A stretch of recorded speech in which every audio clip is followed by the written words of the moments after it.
बिस्मिल्लाहिर्रहमानिर्रहीम। आज हम क्लास 12 का कंसंट्रेशन टर्म में जो हमारा आधा रहा था, हमने वेट बाय वेट परसेंटेज किया था इससे पहले, उसके बाद वेट बाय वॉल्यूम किया था, उसके बाद वॉल्यूम बाय वॉल्यूम किया था, उसके बाद मोल फ्रैक्शन किया था। तो आज की जो हमारी कंसंट्रेशन टर्म है वो है मोलारिटी। मोलारिटी क्या होता है? Number of moles of solute divided by volume of solution in liter into 1000। जो मोलारिटी है इसको हम रिप्रेजेंट करते हैं कैपिटल एम से। तो अगर हमारे पास क्वेश्चन होगा फाइंड द मोलारिटी, पहला पार्ट होगा 40 gram of sodium hydroxide dissolved in 250 ml solution. देखो बेटा, तो हमें निकालना है मोलारिटी। मोलारिटी जिसको हम कैपिटल एम से डिनोट करते हैं बराबर होगा number of moles of solute. आपको पता ही है नंबर ऑफ मोल्स होता है given mass divided by mass of the molar mass. Given mass divided by molar mass.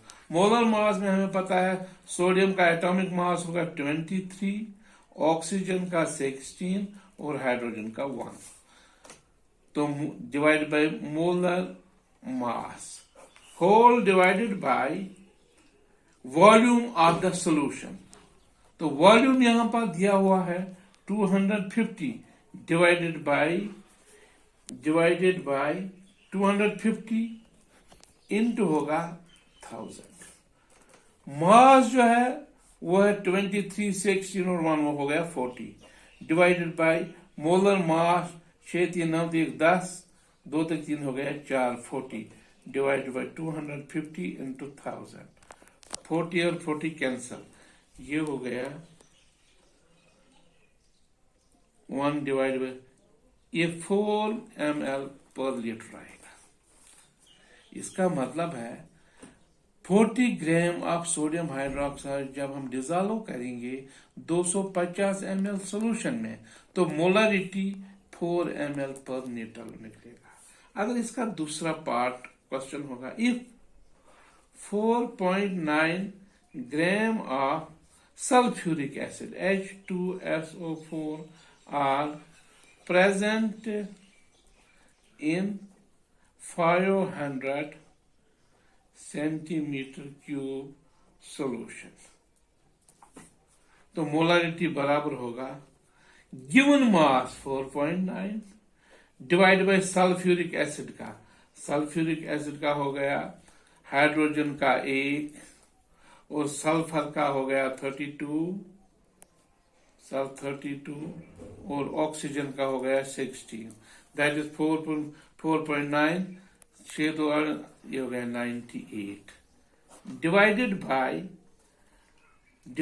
Bye 500 into 1000।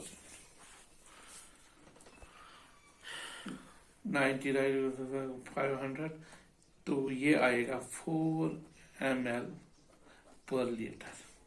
इसका मतलब है अगर 4.9 ग्राम ऑफ सल्फ्यूरिक एसिड को किसमें सोल्यूशन में डाला 500 सेंटीमीटर क्यूब सोल्यूशन में डाला तो मोलारिटी किसके बराबर आएगी?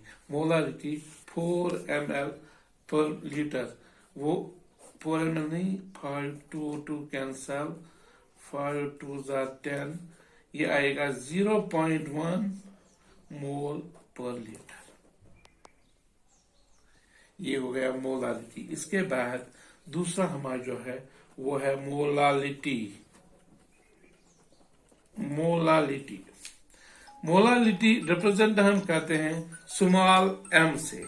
स्मॉल m से हम मोलालिटी रिप्रेजेंट करते हैं। मोलालिटी हो गया number of moles of solute divided by mass of solution, mass of solvent, mass of solvent in kg into 1000।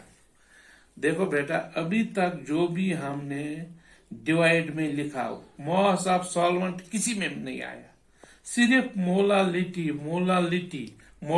नहीं, मोलालिटी में number of moles of solute divided mass of solvent divide by mass of solvent in KG. अगर हमारे पास question होगा find molality of 20 gram of sodium hydroxide dissolved in 100 gram solution, तो हमें निकालना होगा इसका मोलालिटी। स्मॉल m बराबर होगा n होगा number of moles divided by mass of solvent in KG into 1000। Number of moles हो गया किसके बराबर, नंबर ऑफ मोल्स होगा given mass that is 20 divide by molar mass. Molar mass हो गया सोडियम हाइड्रोक्साइड का, वो है 40 divided by mass of the solution, वो हो गया mass of the solvent. Solution है 100 में से 20 निकालो, वो हो गया दोस्तों 1/2, 2 2s are 4 इंटू 1/100 में से 20 80, तो इंटू 1000 होगा, वो बराबर निकलेगा 6.25 मोल्स पर केजी, या हम इसको रिप्रेजेंट करेंगे 6.25 m। तो इसके बाद हमारी जो लास्ट कंसंट्रेशन टर्म है वह है सातवीं, वह है नॉर्मलिटी। सातवीं कंसंट्रेशन टर्म जो है वो है नॉर्मलिटी। नॉर्मलिटी रिप्रेजेंट करते हैं हम कैपिटल N से। इसका मतलब N बराबर है number of gram equivalent of solute, gram equivalent of solute.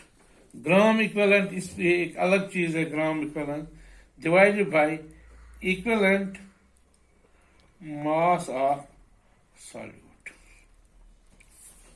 Equivalent mass किसके बराबर होता है, इक्विवेलेंट मास होता है बराबर molecular weight divide by x. X किसके बराबर होता है, एक्स बराबर है वैलेंसी फैक्टर के बराबर होता है, वैलेंसी फैक्टर। अगर एसिड कंसंट्रेशन में होगा H पॉजिटिव आयन्स का, बेस में होगा OH नेगेटिव आयन्स, और सॉल्ट में होगा total positive charge on cation, total positive charge on cation. Valency factor बराबर होता है एसिड में H पॉजिटिव आयन्स कितने होंगे, बेस में OH नेगेटिव आयन्स कितने होंगे, और सॉल्ट में टोटल चार्ज कैटायन की कितनी होगी, एक्स उसी के बराबर होगा। Therefore number of gram equivalence बराबर होता है mass divided by equivalent weight, mass divided by equivalent weight. तो इससे हम नॉर्मलिटी निकालते हैं। ऑल द बेस्ट, खुदा हाफिज़।